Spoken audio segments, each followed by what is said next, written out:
guys, what we are going to do to start off this recipe is we're going to proof our yeast. Here I have a cup of evaporated milk and 1 package of this rapid rise instant yeast, fast acting. And we're going to put it into our warm milk. Just make sure it's at 110 degrees, 110, 115, so you don't kill the yeast if it's any hotter. And then we're just going to give it a little mix here. And we're going to let it just sit, just till we see bubbles. Once you see the bubbles, you know it's good. Okay, so we'll set this aside. And here's our flour for the mix. And what I'm going to do is I'm going to zest this orange into the flour so I don't have to keep reaching into the bowl. So we're just going to zest the orange because we want all this zest in here for these cranberry orange rolls. We're going to put some of the zest in the filling as well. Just make sure you don't get the white part, the pit. That'll make it bitter.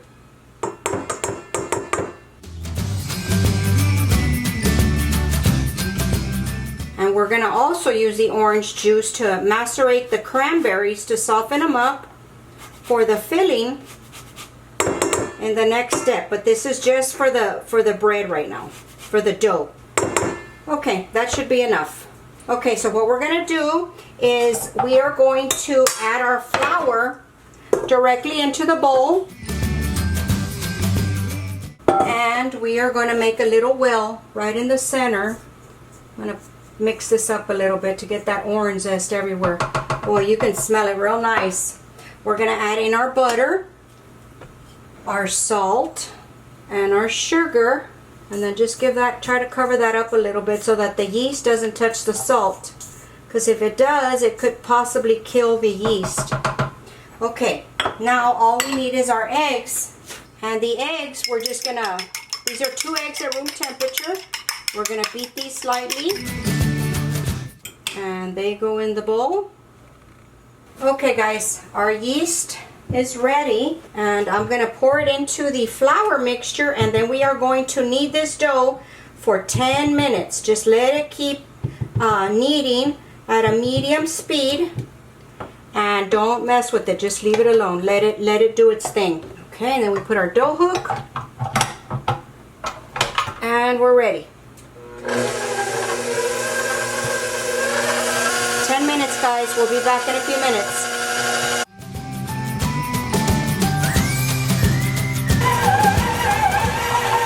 Okay guys, it's been 10 minutes. We're going to take this off the hook.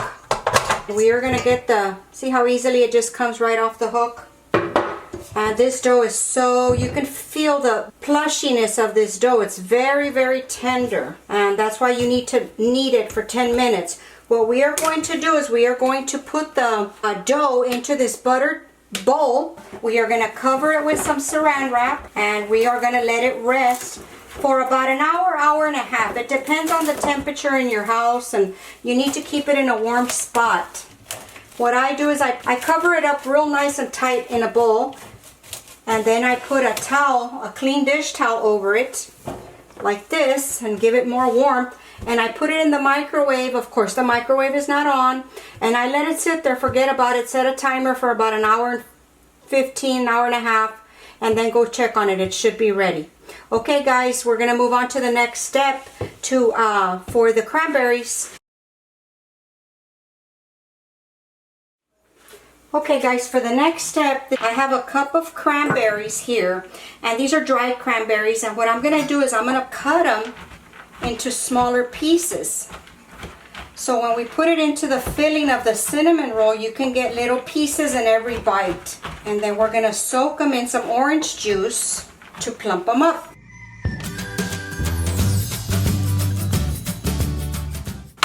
Okay, now we are going to put them in this little bowl. And the rest of the zest, it's not a whole lot, but there's still some. And we're going to use that. We're going to zest it into the cranberries. Just get what you can. That's going to be enough. This is it's pretty strong. What we are going to do is we're going to cut the orange. We're going to use up everything. No waste. And then we'll just juice it. Okay, and now we're just going to give it a little stir. And we're going to set these aside and let them sit until the dough is ready. And by then they'll soften up. They get some good flavor in them. Okay, just cover them with some plastic and you're ready. Okay, we'll set these aside and we'll be back.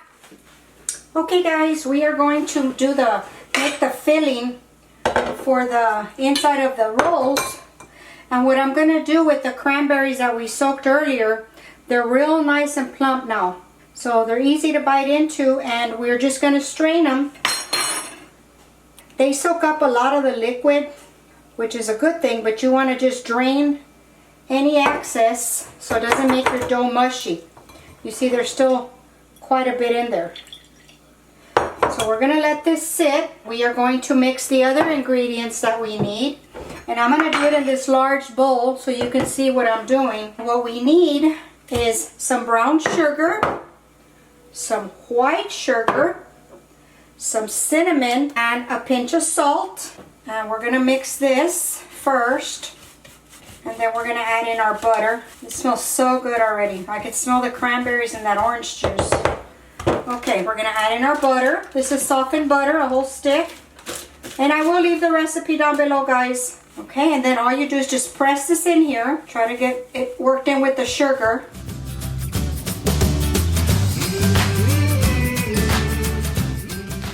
See how it makes a little, like a little paste. And now we're going to add the cranberries. I'm going to press them to try to get as much of the juice out as I can because I don't want to make the dough mushy. Okay, you're just going to add them in there. Break it up. It smells so good. Okay, I'm going to get the dough out and we're going to get ready to roll it. So I'll be right back. Here's our dough. Look at that. Doesn't that look beautiful? It smells delicious. You can actually smell and you can see the little flecks of orange zest that are in there. And you can smell it real nicely. So what we're going to do is on a very clean countertop, we're going to take this out. And it should just pop right out. And we are going to flatten it. Try to get it into a long rectangle with your hands first, just to shape it, and then get it started rolling. Okay, and here I have my silicone rolling pin that I just absolutely love. I have tried so many rolling pins and this has become my all-time favorite. I like it because it doesn't stick. And it's lightweight. Okay, so we're going to roll this out as much as we can. Sometimes it's hard to maintain the shape, but this way you get better shaped rolls at the end. Not that it matters, nobody's going to care, but I'm just a stickler for that. And this is probably 1/4 of an inch. Okay, I think that's good right there. That's about as far as we're going to get it. Now we're going to take our mixture that we made and we're going to dollop little dollops all over, and we're going to spread this as even as we can. First we're just going to plop it on there.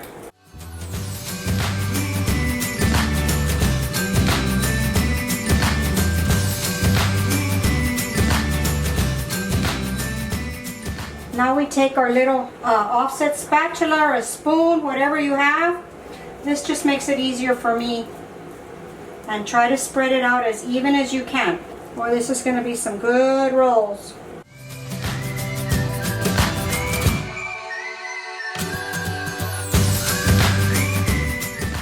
Okay, now we're going to start at the very edge here. And we're going to roll it up.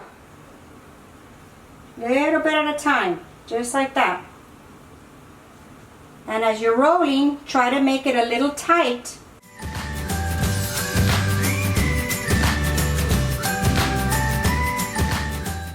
If it sticks to the counter a little bit, just get your bench scraper.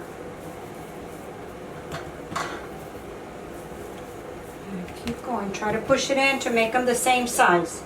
Okay, now let's get this guy back over here so we can cut it. Now the ends, turn it over. And just pinch the ends together just like that. You don't have to do that. I just do it because that's just what I've done for such a long time.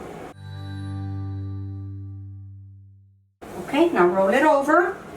Okay, now we have a baking dish here, and this is a 9 1/4 by 13 1/4 3-quart casserole dish. And what we are going to do with this is, here, let me move this over here, is we are going to butter it. I'm not going to put parchment paper today. I'm just going to butter it. And we're going to preheat the oven to 350 degrees.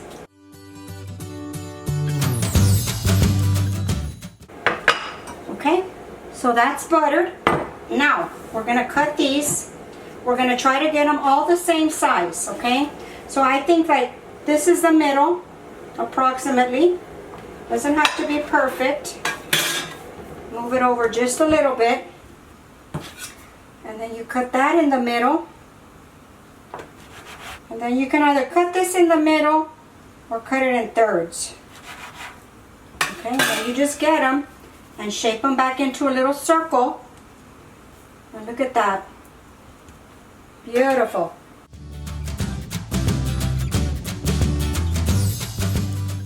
Okay, so then you just start placing them in your casserole dish.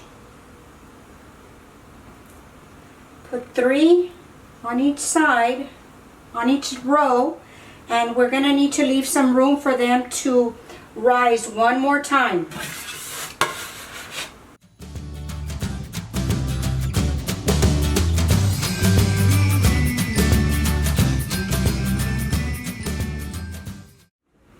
Okay guys, and this is what they're going to look like after we cut them.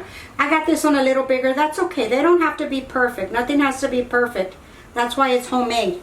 Okay, I'm going to cover this with the clean dishcloth, and we're going to let it sit for 30 minutes, and then we're going to warm up our oven to 350 degrees, and we'll be back. The cranberry orange rolls have been proofing, and as you can see, they proofed up real nicely. And I'm going to pop them into the oven. The oven has been preheating to 350 degrees. We're going to pop them in for about 25 to 30 minutes, but you need to check them to make sure they're not burning. So just keep an eye on them. But you can see the little flecks of cranberries, and they're really nice, and they smell delicious. Okay, I'm going to pop these in the oven, and we're going to get started on the icing that goes on top.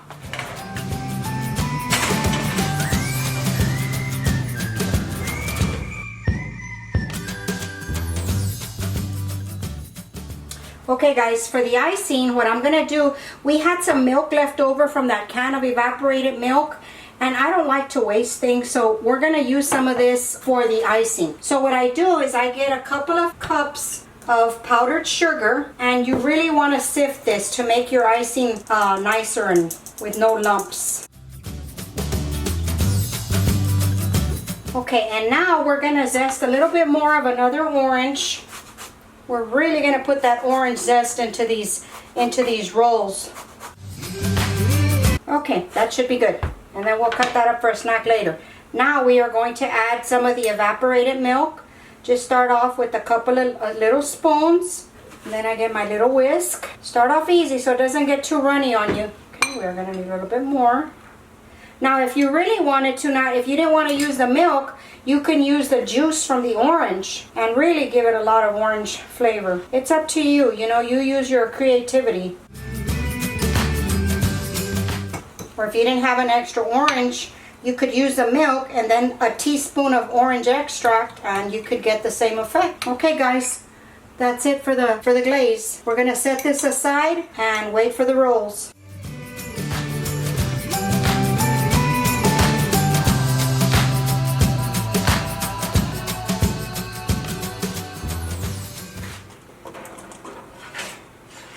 Look at that.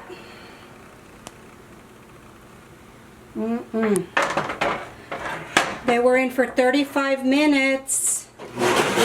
We're gonna let them cool before we put the icing on, guys. Okay guys, here is the finished product, and they smell awesome. We are going to add the icing, and then I'm just gonna let them sit and cool, and then we'll cut one open or take one out so y'all could see them. I just put them on with the spoon. You could put it on, just pour it on there if you want. That's totally up to you. Boy, they smell so good. I wish you could smell this.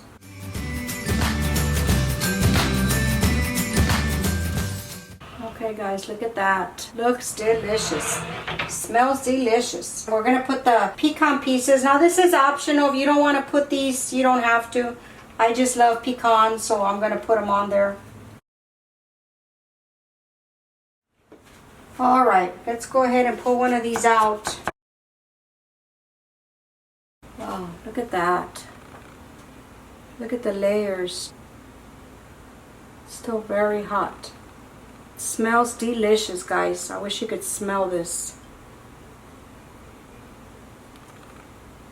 Okay guys, that's going to conclude the video for today. I hope you enjoyed it. Please give us a thumbs up if you liked the video, and if you try it and like it, come back and let us know how it worked out for you. Please subscribe to the channel. The button's right over there, and turn on that notification bell, and you will be notified every time I upload a video. Thank you guys for watching my videos, and go visit us on Facebook and Instagram at Virtual Kitchen with Laura. I will have the recipe linked below in the description box, guys, as always, and any products and items that I may have used. Talk to y'all later. Bye.